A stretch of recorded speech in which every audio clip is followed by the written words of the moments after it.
Hi, I'm Lauri Hokkanen and I warmly welcome you to Bioretec Specialist Webinar. I'm happy to have you with us. I hope that you and your families are well during this difficult time. Buenas tardes en Europa y buenos días en Latinoamérica. Les doy una calurosa bienvenida al seminario web especializado de Bioretec. Es para nosotros un placer poder contar con especialistas de tantas partes del mundo. Espero que tanto ustedes como su familia se encuentren bien durante este momento difícil. Again, my name is Lauri Hokkanen. I'm the Director of Marketing and Sales here at Bioretec. And beside me is Ms. Inari Lyra. She's our R&D engineer and the translator today. Su nombre es Lauri Hokkanen y es el director de Marketing y Ventas en Bioretec. Yo soy Inari Lyra, soy del Departamento de Desarrollo de Productos y una experta de biomateriales. If Bioretec is new to you, we are a bioresorbable implant manufacturing company from Finland. Our target is to manufacture the most reliable and safe products for you. Para quien no conozca Bioretec, somos una empresa enfocada en implantes ortopédicos bioabsorbibles, seguros, confiables y resistentes. Our implants are available in the USA, in Russia, in China, in the biggest markets. Nuestros implantes están disponibles desde Estados Unidos hasta Rusia y China, estando presentes en los mercados más importantes. Our facilities are located in Tampere, Finland. That's a city 2 hours north from the capital, Helsinki. Nuestras instalaciones se encuentran en Tampere, Finlandia, a solo 2 horas al norte de Helsinki. You can learn more about our company and products from www.bioretec.com. Puede obtener más información sobre nosotros en www.bioretec.com. For updates on news and videos, please subscribe to our specialist webinar newsletter from our website, and remember, follow us on LinkedIn and Facebook. Para recibir actualizaciones sobre noticias, eventos y videos, suscríbase a nuestro boletín para especialistas desde nuestro sitio web y recuerde seguirnos en LinkedIn y Facebook. In our webinar series, surgeons share their stories and how they use bioresorbable implants and tell us their story behind it. En nuestra serie de seminarios web, los cirujanos revelan sus técnicas favoritas y comparten sus pensamientos sobre por qué, cómo y dónde están usando los implantes bioabsorbibles. We have had already 3 webinars consisting from adult foot and ankle operations, pediatric operations, and pediatric distal radius fixation. Hemos tenido 3 seminarios web en inglés con temas tan interesantes como la trauma del pie y tobillo en adultos, aplicación en ortopedia pediátrica y nuestra novedosa técnica para solucionar las fracturas de antebrazo en pacientes pediátricos. You can find these webinars from our website, from the educational section, or from Vimeo or YouTube. Puede encontrar estos seminarios web en la sección de material educativo de nuestro sitio web, en Vimeo y en YouTube. In this webinar today, Dr. Luis Moraleda from University Hospital La Paz, Madrid, and from University Hospital Sanitas Moraleja and Zarzuela from Madrid, Spain, presents his thoughts on how to use bioresorbable implants, techniques, and gives tips for all the users. En el webinar de hoy, contamos con la presencia del Dr. Luis Moraleda del Hospital Universitario de La Paz y del Hospital Universitario de Sanitas Moraleja y Zarzuela en Madrid, España. You can also participate. Please send your questions to the chat box or via email to sales@bioretec.com during the presentation. nos va a presentar sus pensamientos, su punto de vista y las técnicas sobre el uso de implantes bioabsorbibles, ahora por primera vez en idioma español. Envíe sus preguntas para el Dr. Moraleda al chat o por correo electrónico a sales@bioretec.com. After the presentation, there will be a questions and answers section where Dr. Moraleda answers these questions. Después de la presentación, tendremos una sección de ruegos y preguntas donde el Dr. Moraleda responderá sus preguntas sobre el tema. Espero que disfruten de la presentación. Ya está al doctor con nosotros. Buenas tardes, Dr. Moraleda. ¿Cómo está?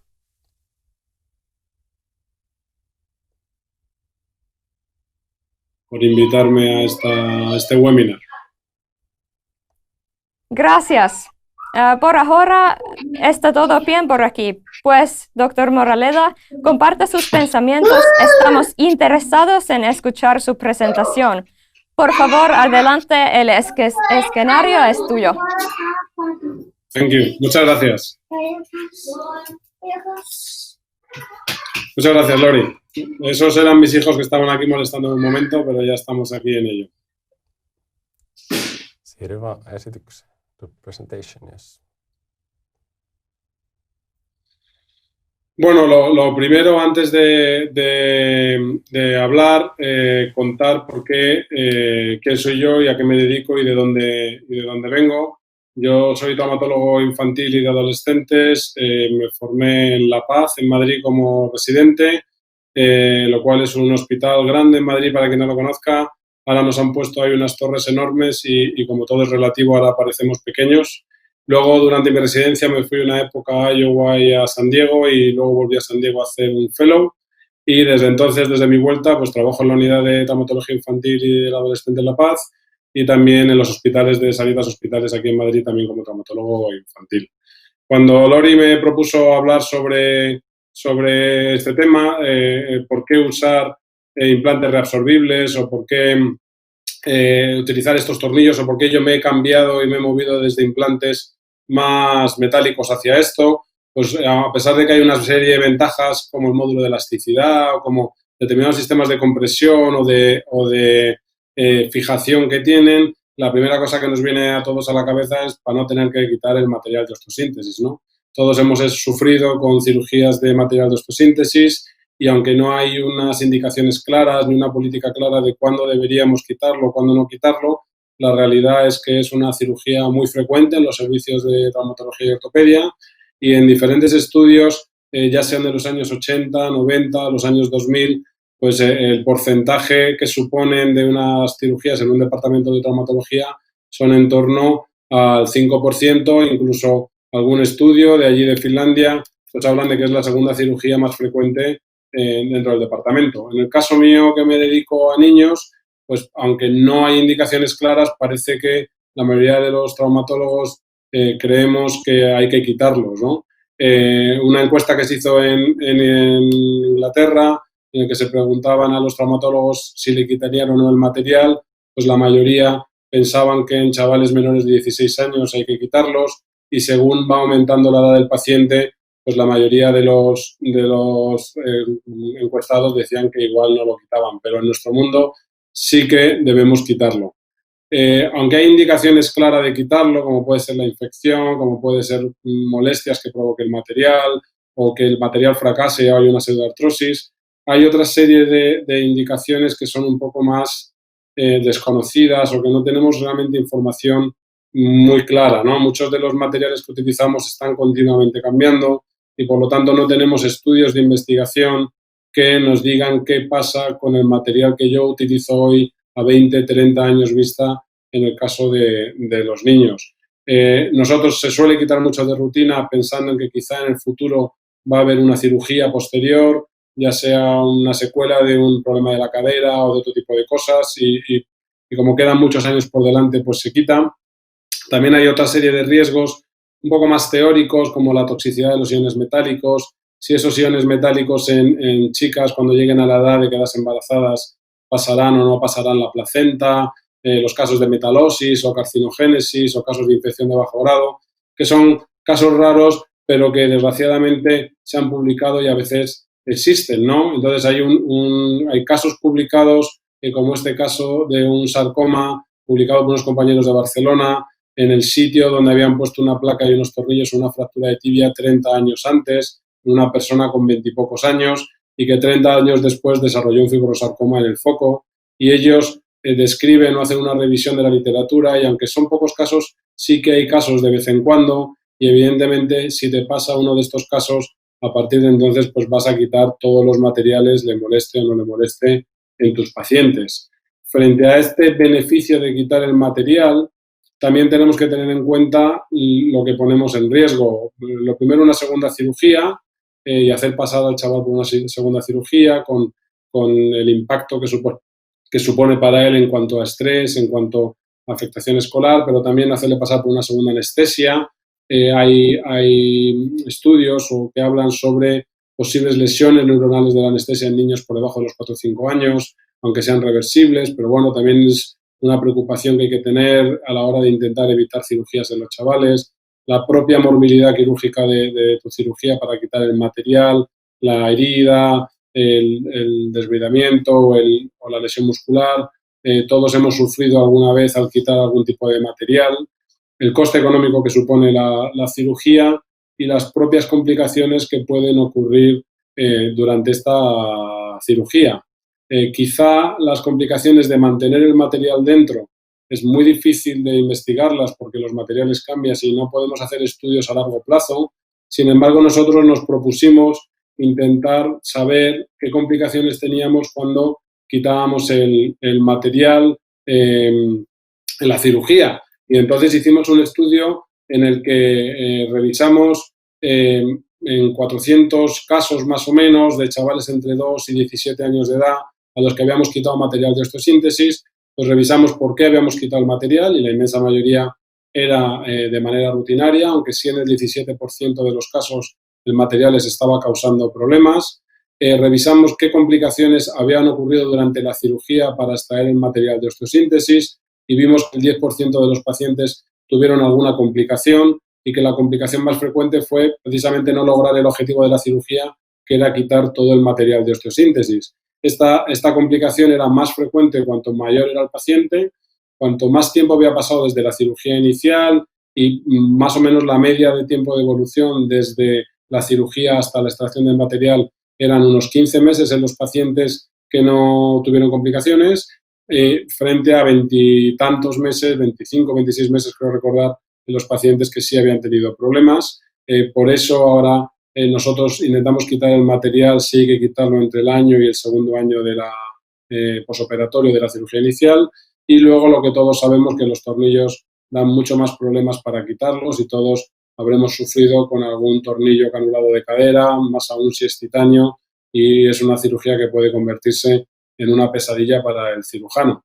También vimos que había otras complicaciones menos frecuentes, pero algunas de ellas más graves, un dolor residual, una infección de la herida quirúrgica, lesiones neurológicas, fracturas al intentar quitar el material que obligaban a una nueva síntesis y algunos pacientes, sobre todo neurológicos, con episodios de broncoaspiración durante la cirugía o el posoperatorio inmediato. También calculamos, según un baremo publicado por la Comunidad de Madrid, porque el Hospital La Paz es público, que el coste estimado por cada cirugía de retirada de material estaba en torno a los 3.300 euros. No ha sido el único estudio, ha habido más investigaciones, como este estudio publicado o presentado en el Congreso Europeo hace unos años, en el que Gillette Hospital de Minnesota comparaba su protocolo en el que ellos quitaban de manera rutinaria el material de osteosíntesis de cadera en chavales con parálisis cerebral frente a el Children de Toronto, en el que ellos no lo quitan de manera rutinaria, sino que solo lo quitan en caso de que haya algún problema posteriormente con el material. Ellos se encuentran como un porcentaje de complicaciones entre el 3 y el 5% de complicaciones mayores durante la cirugía en función del hospital que era, y esas complicaciones pues eran fractura, infección, también encontraron neumonías por aspiración como nosotros, problemas de la herida.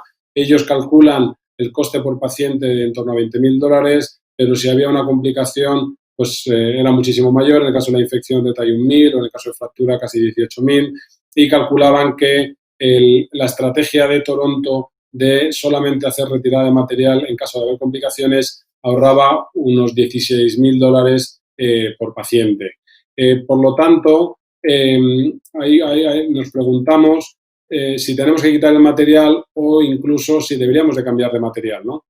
Si tú utilizaras implantes resorbibles y fuéramos capaces de utilizar implantes resorbibles, pues vamos a evitar esas molestias que provoca el material de osteosíntesis, ese 17% de pacientes que en nuestra serie tenían problemas. Vamos a evitar una segunda cirugía para quitar el material, que es una cirugía que asocia morbilidad quirúrgica y sobre todo en el caso de los tornillos.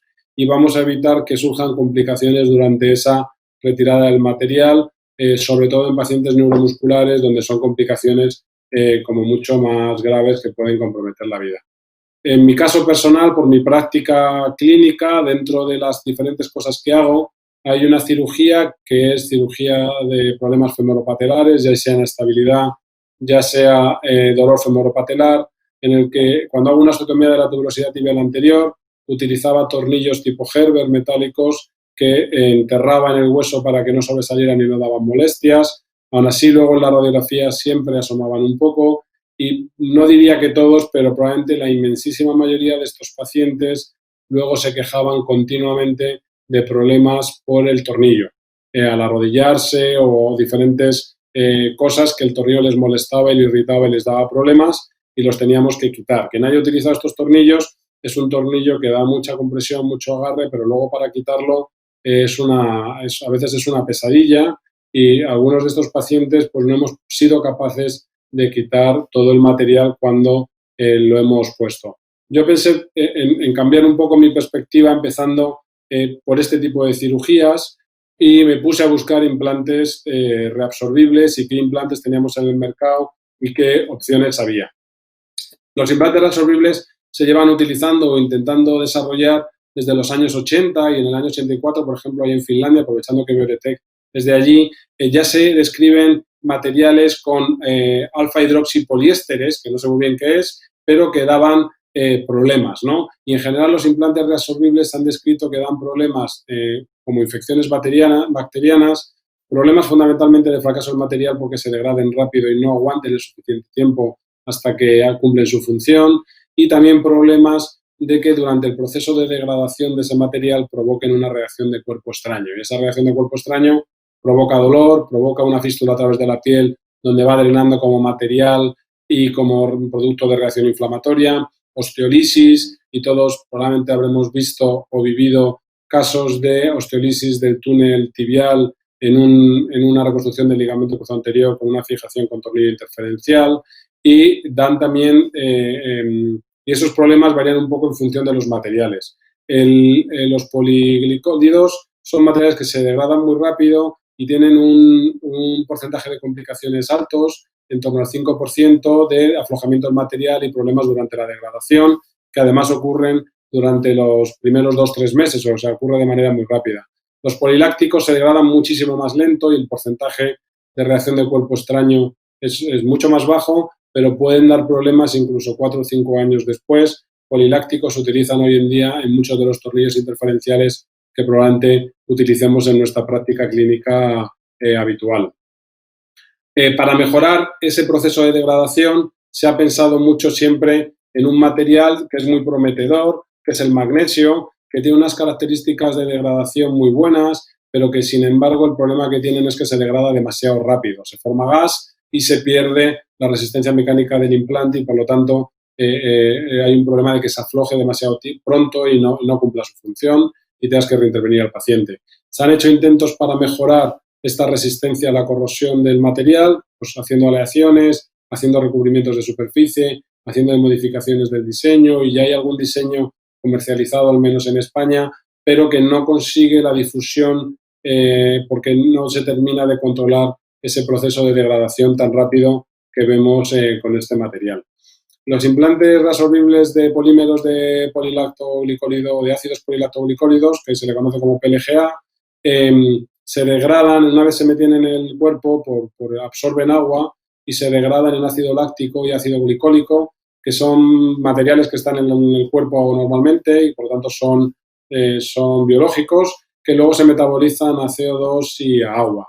Eso hace que la degradación de estos implantes provoque poca reacción inflamatoria. Y esas imágenes que veis, en la izquierda es un tornillo reabsorbible implantado en un estudio en conejos que 6 meses después se ha ido degradando, ha ido desapareciendo sin generar a su alrededor una reacción inflamatoria que provoque problemas.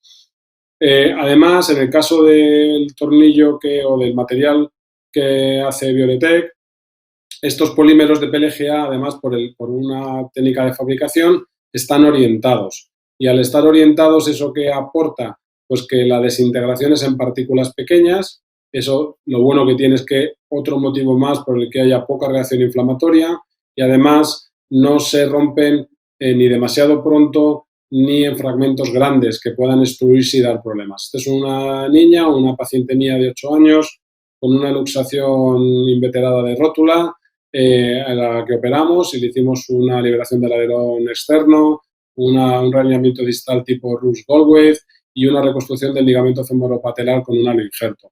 Yo la fijación en la rótula del aloinjerto lo hago con un túnel trasóseo en V, de manera que meto la plastia por un lado y la saco por otro, pero no utilizo implantes en rótula y fijo el ligamento en fémur con un tornillo interferencial. En este caso, el tornillo interferencial era de Poliláctico, que es una marca bastante conocida y bastante utilizada, que 2-3 años después, en esta radiografía quizá no lo veis, pero hay un fragmento que se ve, pedimos una resonancia y se ve un fragmento del tornillo que se ha extruido y le estaba dando dolor, le estaba dando problemas y en torno a 3 años después de la cirugía hemos tenido que hacer una pequeña intervención para quitarle ese material que todavía no estaba degradado del todo y que estaba dando problemas.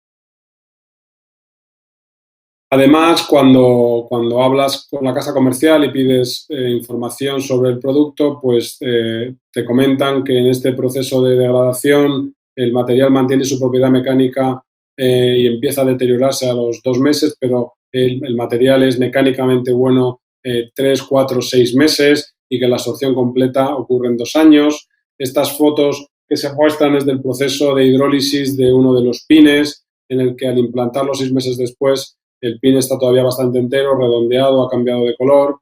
Al año, si lo aplastas con el dedo, se rompe en fragmentitos pequeños y a los 2 años, pues solo quedan como fragmentos muy pequeñitos y muy poco material, lo cual es bueno para nuestro proceso de degradación.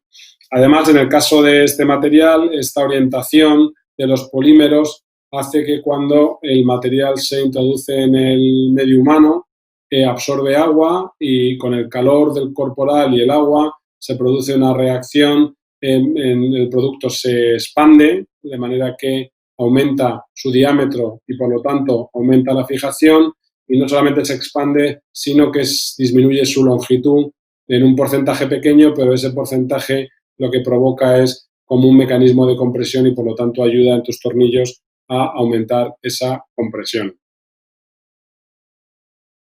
También, a mí me pasaba al principio pues que uno duda. También hay estudios de biomecánicos, de fuerza de agarre, de fuerza que necesitas como para arrancar el tornillo y hay un estudio realizado en comparativo con un tornillo metálico de 6,5 de Sintes, en el que se ve que la forma en la que fracasa es muy similar y la fuerza de arranque es bastante también similar, pero aún así, con todo este material, con toda esta información que te dan, pues yo toda mi vida he utilizado implantes metálicos y me cuesta cambiar y al principio pues te cuesta creer y entonces decidí que iba a cambiar por los problemas que estaba teniendo con los tornillos, pero iba a hacerlo poco a poco y entonces al principio en lugar de 2 tornillos metálicos utilizaba un tornillo metálico y un tornillo de Bioretec.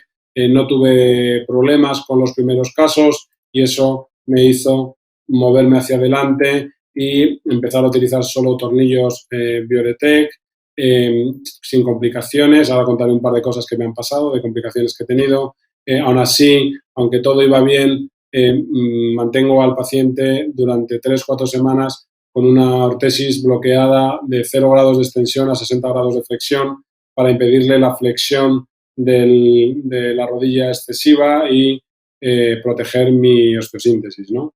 Esto ya lo hacía en muchos de estos pacientes porque lo hago con el ligamento femoropatelar. Durante unas semanas les dejo con un bloqueo de la flexión parcial, como 0,60 grados y luego 0,90 grados. Por lo tanto, tampoco cambiaba mucho mi plan, pero a mí me daba seguridad y yo como cirujano dormía mejor. Con más de 50 casos que ya tengo más o menos con esta técnica en rodilla, he tenido 2 complicaciones. La primera es por un error técnico mío y es este paciente en el que hubo un fracaso del material en las primeras semanas. Cuando nosotros, y es la razón, es que tenemos como que cambiar el chip. Cuando nosotros estamos utilizando implantes metálicos, el que nos cueste meter el tornillo, el que nos cueste esas últimas vueltas del tornillo que cuesta ahí apretar, nos da sensación de fijación, sensación de seguridad. Muchas veces decimos a los padres, sobre todo en pacientes neurológicos con osteoporosis, en función de cómo intraoperatoriamente vea yo que agarra el tornillo, pues le pondremos una escayola o no. Entonces nos gusta sentir esa dificultad en meter el tornillo. Con estos tornillos eso hay que olvidarse. Yo no me olvidé, hay que seguir la técnica correctamente, la broca adecuada, la terraja adecuada, porque no son ni autoperforantes ni autoterrajantes, y a la hora de meterlo en el hueso, pues hay que ir poco a poco evitando como la torsión del tornillo. Incluso si cuesta, pues yo voy parando de vez en cuando para dejar que el material se acomode. En este paciente lo que hice fue terrajar con un diámetro menor. Mientras puse el tornillo me costó meterlo y tuve una sensación de que agarraba tipo metálico buena.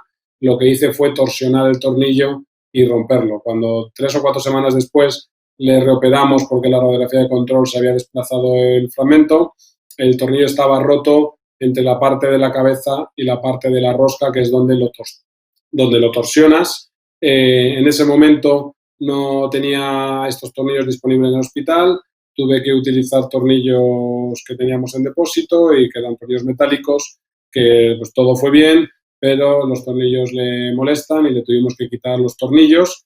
En la otra rodilla, que la operamos después, volvimos a utilizar los tornillos biodegradables siguiendo la técnica correcta y no hubo ningún problema y afortunadamente todo ha ido bien. La otra complicación ha sido en un paciente hemipléjico, que en el lado normal se le salía la rótula.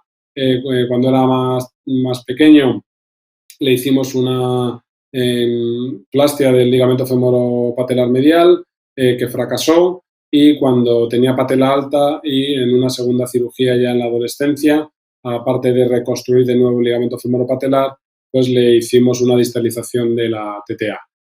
Lo fijamos con tornillos reabsorbibles que se arrancaron de la cortical posterior, no sé el motivo, le reoperamos, volvimos a poner unos tornillos reabsorbibles, pasaron los meses y hizo un retraso de la consolidación, y antes que se movilizara el fragmento, porque el tornillo iba a empezar a degradarse y a sujetar poco, pues de forma percutánea le pusimos 3 tornillos metálicos y afortunadamente consolidó y todo fue bien. Esto en mi serie han sido las 2 complicaciones que he tenido y el resto han ido fenomenal. En este mismo paciente, que tenía 2 resonancias, una con el implante reabsorbible y otra con el implante metálico, se ve también que el implante reabsorbible no da ningún tipo de artefacto de metálico en la resonancia, perdón, pero en los tornillos metálicos sí. Eso, cuando lo utilizamos en determinadas localizaciones, también puede ser una ventaja de estos tornillos.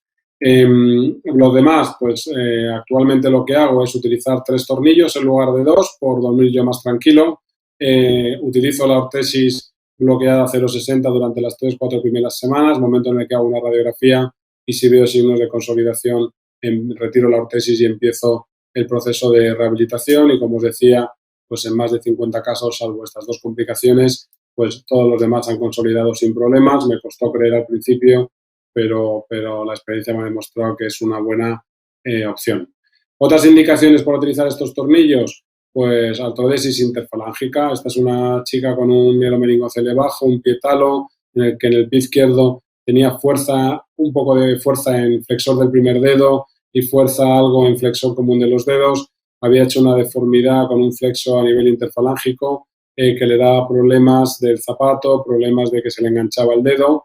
Entonces le reintervenimos, o sea, le operamos, perdón, y le hicimos una artrodesis interfalángica donde utilizamos un tornillo reabsorbible y consolidó y sin ningún problema, con una hemitransferencia del flexor del primer dedo al cuello del metatarsiano y también transferimos el flexor común de los dedos al escafoides. La evolución ha sido muy buena y la artrodesis se logró sin ningún problema.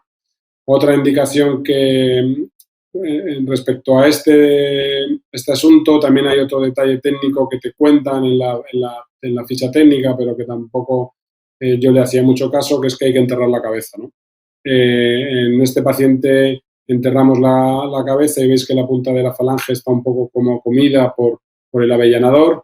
En otro paciente previo no lo hicimos y la cabeza del tornillo dio problemas de irritación en la herida porque está la piel de la punta del dedo y el hueso y entonces dio bastantes problemas de manchar, de abrirse y entonces a partir de entonces hay que recordar que hay que avellanar para enterrar la cabeza del tornillo en el hueso. Otras indicaciones también en pacientes neurológicos. Esta es una chica con un miromeningocele, con un pie plano inicialmente flexible manejado con AFOS, que en una torsión tibial externa, pues que su fisioterapeuta nos comenta que se está estructurando, que está teniendo problemas cutáneos con los AFOS y un peor apoyo que dificulta la marcha. Y le hicimos una cirugía en la que hicimos una osteotomía percutánea de la tibia, una osteotomía de la tuberosidad posterior del calcáneo y una artrodesis talonavicular. Para la artrodesis talonavicular utilizamos tornillos reabsorbibles. En la imagen lateral de la derecha abajo se ve el implante colocado y como todavía no había consolidado, la radiografía AP a la derecha, pues se ve como la artrodesis se logró con un buen aspecto del pie. En este caso, yo utilicé los tornillos reabsorbibles, pero no utilicé los pines reabsorbibles, porque en cirugías percutáneas, como puede ser esta, para mí, con meter una aguja para hacer el hueco, sacarla y de manera percutánea volver a meter el pin por el mismo trayecto, me parece técnicamente difícil y como que me lentece la cirugía. Estas agujas en este tipo de cirugías o en tipo fractura supracondilia, yo no he tenido nunca complicaciones de pseudoartrosis o de problemas de consolidación. Son sitios que consolidan muy rápido y yo a las 3 semanas quito estas agujas y de momento no he tenido complicaciones. Entonces, son agujas metálicas que no me molestan, no me dan muchos problemas y para mí es más fácil meterlo que el pin reabsorbible y entonces aquí no lo utilizo. Otro caso son las fracturas, como por ejemplo las fracturas de cóndilo humeral. Pues este es un paciente operado en otro centro que vino a mi consulta en el posoperatorio porque estaba en otra ciudad cuando le operaron. La fijación pues era mejorable y el fragmento se había movilizado, le tuvimos que reintervenir y en esta cirugía que es abierta para reducir de forma abierta la fractura, pues aquí sí que le pusimos un tornillo reabsorbible en la columna lateral y un pin horizontal o paralelo a la línea articular a través del cóndilo. Esto es reabsorbible. Aquí para mí es fácil en este contexto meter la aguja y luego meter el pin. Y estas son fracturas que aunque nos suelen dar muchos problemas, pero sí que pueden dar problemas de retraso en la consolidación o de pseudoartrosis. Por lo tanto, me interesa que el material esté ahí más tiempo. Un estudio que nosotros presentamos en el Congreso de POSNA de Barcelona en 2017 sobre complicaciones de las fracturas de cóndilo, pues aproximadamente un 1% de casos presentaron una pseudoartrosis y un 7% tenían rigidez. Parte de la rigidez o dentro de los factores pronósticos de complicaciones estaba la inmovilización prolongada. Por lo tanto, aquí utilizar implantes reabsorbibles me permite mantener la fijación más tiempo y poder quitar la férula antes y que empiece a mover. Si eso lo hago con una aguja Kirchner, pues tengo que o dejar la aguja saliendo por fuera mucho tiempo o enterrarla y tener que volver al quirófano para quitarlo. Por lo tanto, aquí sí el pin me da mucho más ventajas y por eso lo utilizo. Hay otras indicaciones para mí, como la fijación de una osteotomía para una luxación segura de Ganz. Este es un chaval de 14 años con una deformidad en el cuello del fémur que presentaba dolor, limitación de la movilidad. Le hicimos una resonancia y tiene una rotura del labrum, pues se le hizo una reducción abierta de Ganz, una osteoplastia del cuello y una sutura del labrum, y luego a la hora de fijar la osteotomía del trocánter, pues utilizamos tornillos canulados que luego suelen dar irritación y problemas en la zona trocanteria y tuvimos que quitárselo. Hoy yo utilizaría en este caso unos tornillos canulados reabsorbibles para evitar esa segunda cirugía. Otra indicación para mí como muy buena son las fracturas de fisales de antebrazo.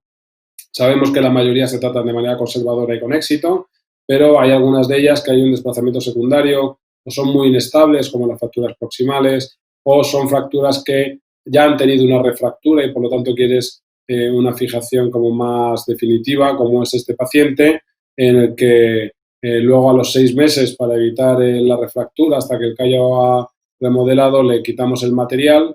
En esos 6 meses es muy frecuente que la aguja del cúbito dé problemas en el codo, de dolor, de déficit de los últimos grados de extensión y, por lo tanto, si tuviéramos un implante reabsorbible que pudiéramos dejar como enterrado en el hueso, sería un beneficio. Este implante, si lo dejas muy prominente, da muchos problemas. Si lo dejas muy enterrado, luego para quitarlo, pues puede ser una pesadilla. Por eso, el implante intramedular de Biodetect me parece un producto muy bueno, que tiene una punta de un marcador radiológico con trifosfato cálcico para que puedas seguir el trayecto de tu clavo, que los estudios de biomecánicos pues se ve que aguantan en torno a 4 o 5 meses bien, por lo tanto te van a ayudar en el proceso de remodelación, evitando las refracturas que suelen ocurrir en torno a los 3 meses. Lo único que este implante en España disponible está desde hace muy poco y yo no tengo experiencia personal con su uso. Otra indicación para mí ideal sería en la cadera neurológica, estas osteotomías varizantes que hacemos en los niños neurológicos, que suelen consolidar bien y no suele haber problemas de la consolidación, pero entre el varo y entre la protusión del material en el trocánter, pues suelen dar problemas de dolor, de molestias, que los padres pues reclaman quitárselo. Suelen ser niños con muchas comorbilidades y con muchos problemas médicos, y es en estos niños en los que la cirugía de retirar el material puede tener complicaciones médicas como broncoaspiraciones. Por lo tanto, para mí, si hubiera placas biodegradables, también sería una indicación bastante buena e intentaría utilizarlas para evitar esa segunda cirugía o esas molestias por el material. Sé, porque lo he preguntado, que es uno de los proyectos futuros de la compañía, pero actualmente, a día de hoy, no existen placas reabsorbibles. En general, utilizar implantes reabsorbibles pues tiene la ventaja fundamental de no tener que quitarlo con todo lo que conlleva, que dentro de los materiales disponibles en el mercado, los polímeros de PLGA orientados aportan estabilidad suficiente durante suficiente tiempo para que tu osteotomía o tu fractura consolide, con un proceso de degradación del material lento que evita reacciones de cuerpo extraño o extrusión de fragmentos grandes que te puedan dar problemas. Que hay que cambiar un poco el chip porque es diferente a un tornillo metálico, no vas a tener la misma sensación de agarre intraoperatoriamente, la misma dificultad de girar el destornillador y de esas últimas espiras que suelen siempre costar más, pero que es importante, y por propia experiencia, porque yo no lo hice como habéis visto, y luego hay complicaciones, hay que seguir la técnica quirúrgica, no ya lo clásico de broca, terraja, medidor, tornillo, pues lo hemos perdido porque ahora los tornillos metálicos pues son autoterrajantes, son autoperforantes, pero aquí no, aquí hay que brocar la broca adecuada, terrajar la terraja adecuada, avellanar para enterrar la cabeza. Y si sigues la técnica quirúrgica, en mi experiencia, hay muy buenos resultados con pocas complicaciones, que es las que os he contado. Muchas gracias por escucharme. Y ahora volvemos con Lori. Lori, whenever you want. Thank you very much for the presentation, Dr. Moraleda. That was great. Thank you for the insights. We got a lot of questions during the presentation and in advance already. Thank you. Muchas gracias por la presentación, Dr. Moraleda. Estuvo genial. Recibimos muchas preguntas durante la presentación que ahora el doctor va a responder. All right, now let's go directly to the questions. Which plates do you use in the proximal tibia case where you used metallic and also bioresorbable implants? Did you use any plates there?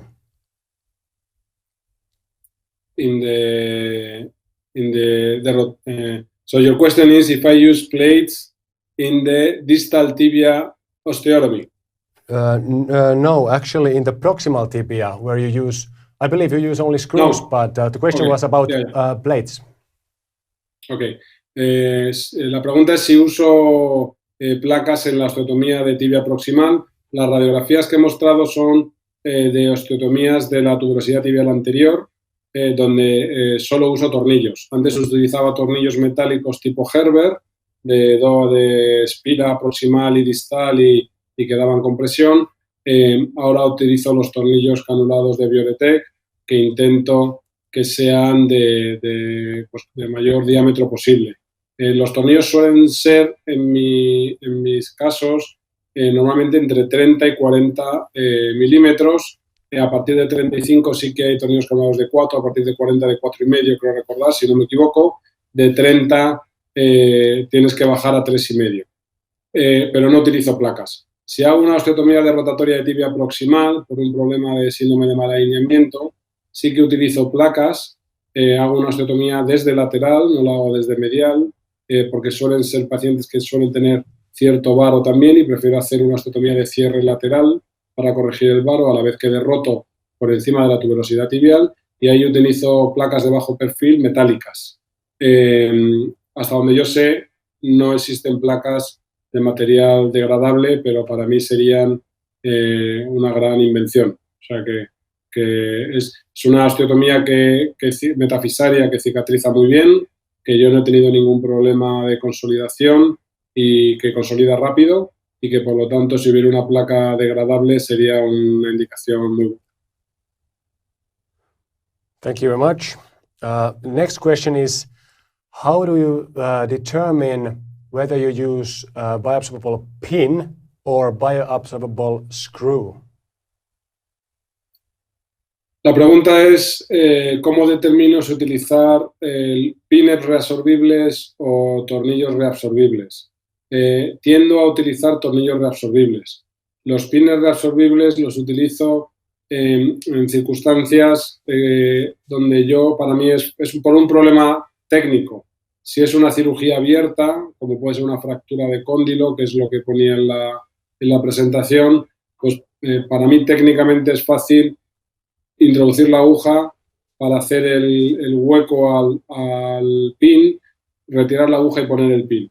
Ese pin no lo puedes meter directamente. Entonces, en cirugías, en fijaciones percutáneas como una supracondilia o como una osteotomía de la tuberosidad posterior del calcáneo, pues para mí es técnicamente difícil y tiendo a utilizar más agujas metálicas. En cirugías abiertas utilizo agujas reabsorbibles, los pines reabsorbibles.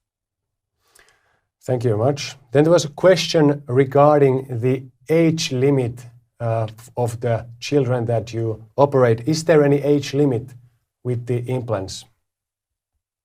La pregunta es si tengo algún límite de edad, entiendo que por debajo, de niños pequeños, para utilizar este material. La respuesta es no. No, para mí no me condiciona. Yo creo que el chaval más pequeño que lo he utilizado son de 4 años, en una fractura de codo, pero no, para mí no. Pasado mañana hago una osteotomía pélvica en un niño de 5 años en el que pretendo utilizar, es una triple osteotomía y pretendo utilizar tornillos canulados reabsorbibles. Para mí no me condiciona la edad. Thank you very much. There was a question from a starting surgeon who is started to use bioresorbable implants. Which indications do you recommend as the first 2 or 3 indications to start with? La pregunta es para alguien que empieza a utilizar este material, ¿cuáles serían las 2 o 3 indicaciones con las que yo empezaría? Yo digo las 2 o 3 indicaciones con las que yo he empezado. Yo he empezado utilizando tornillos. Los tornillos son el mayor problema, entonces todas aquellas cirugías en las que utilizamos tornillos, excepto la epifisiolisis femoral proximal, porque tienes que dejar el tornillo un tiempo, yo creo que es una buena indicación. Ya sea una osteotomía de la tuberosidad tibial anterior, ya sea una osteotomía del trocánter para hacer una reducción abierta de Ganz, ya sea una fractura de cóndilo humeral o una fractura de epitróclea, artrodesis a nivel del pie, sea talonavicular o sea interfalángica o metatarsofalángica. Para mí me parece que son indicaciones ideales para utilizar un tornillo reabsorbible y es por donde empezaría y por donde he empezado yo. Okay, thank you. What about, do you use it with obese children? Is there weight restrictions with the use? La pregunta es si lo utilizo en niños con obesidad o si el sobrepeso condiciona mi indicación, y la respuesta es que no. Sí que es verdad que nosotros en España no tenemos casos de obesidad a lo mejor tan exagerada como puede pasar en Estados Unidos, o como yo he visto en mi época de Estados Unidos, pero yo lo utilizo indistintamente. Hay algunas de las chicas con problemas femoropatelares que he puesto, pues son chicas que tienen cierto sobrepeso y no he tenido más problemas por ello. Okay, thank you very much. Do you use biopsiable implants with titanium or stainless steel plates? Yo no lo he usado. Sé que se puede usar, que no hay ningún problema por combinar el tornillo con la placa metálica, ya sea de titanio, ya sea de acero. La pregunta, perdón, que no la he traducido, por si alguien no lo... La pregunta es si utilizo tornillos reabsorbibles en conjunto con placas metálicas. La respuesta es que no lo utilizo. Sé que se puede utilizar, sé que no hay problemas de incompatibilidad del material, pero no puedes poner tornillos bloqueados a la placa si utilizas tornillos reabsorbibles. Entonces, hoy en día con los sistemas de fijación de placas utilizamos tornillos no bloqueados para dar compresión, pero también utilizamos tornillos bloqueados a la placa, y eso de momento con tornillos reabsorbibles no se puede utilizar. Sí que es verdad que cuando hay que quitar la placa y los tornillos, sobre todo si son de titanio, como en el caso de, pues me viene a la mente osteotomías de húmero distal por un cúbito varo, la placa más utilizada es de titanio, y cuando intentas quitar el tornillo muchas veces se rompe la cabeza del tornillo y se queda pues mucho tornillo con espiras dentro que no podemos quitar. Por lo tanto, en ese caso probablemente sería una buena indicación, pero me gustaría que fueran tornillos que pudiéramos bloquear a la placa. Okay, then thank you very much. There was a question regarding the removal. How do you remove the implant if it's necessary? La pregunta es si tenemos que quitar el material por lo que sea, ¿cómo lo quitas? La respuesta es que es muy fácil, simplemente lo brocas, no tiene mayor problema. Con una broca brocas el sitio, lavas y ya está, y puedes volver a redirigir tu tornillo si lo has puesto mal o volver a poner otro implante. No tiene mucha complicación retirar el tornillo, porque simplemente brocándolo y lavando desaparece. Okay, one last question for you. One moment, I will check this question. Okay, so apparently we need to have the implant at the cortical bone level. Could you explain why it is important to have the head on the cortical bone level? La pregunta es, en la técnica te indican que tienes que dejar la cabeza del tornillo al nivel del hueso, tienes como que meter la cabeza del tornillo, avellanar la cabeza y meter la cabeza. Y la pregunta es ¿por qué? Y la respuesta es porque hay un problema de irritación de tejidos blandos. No vas a tener un problema con la degradación del material pero sí vas a tener un problema que la cabeza del tornillo en sitios muy expuestos, como el caso que yo he puesto de una todesis interfalángica del primer dedo del pie, pues la cabeza, si no está como enterrada en el hueso, puede provocar irritación de partes blandas y proceso inflamatorio por irritación, no por degradación. Entonces la técnica te recomienda que avellanes y dejes la cabeza como soterrada en el hueso. Okay, thank you very much for your answers to the questions. Unfortunately, the time is going to end and the time is up. This was the last question. I want to thank you, Dr. Moraleda. However, if there are any questions for Dr. Moraleda, please, you can send them to sales@bioretech.com and we will forward them to Dr. Moraleda and give you the answer to your question. Muchas gracias por las preguntas. Desafortunadamente, nuestro tiempo se acabó y esta era la última pregunta ahora. Sin embargo, puede enviar sus preguntas a sales@bioretech.com y le haremos llegar a la respuesta del Dr. Moraleda. We want to thank you, Dr. Moraleda, for this presentation. Thank you very much. Thank you. Gracias, Lori. Sí. Queremos agradecer a Dr. Moraleda por compartir su experiencia. Ha sido un placer poder contar con su presencia en este webinar. Gracias, Dr. Moraleda. Gracias a vosotros. Of course, we want to thank our viewers. Thank you for joining us.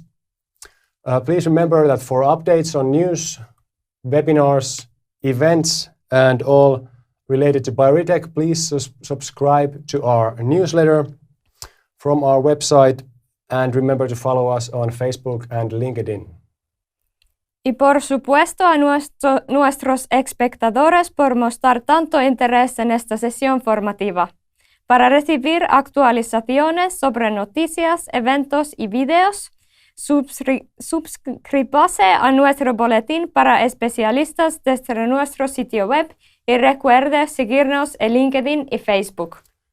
Thank you very much and we see you next time. Gracias y hasta la próxima.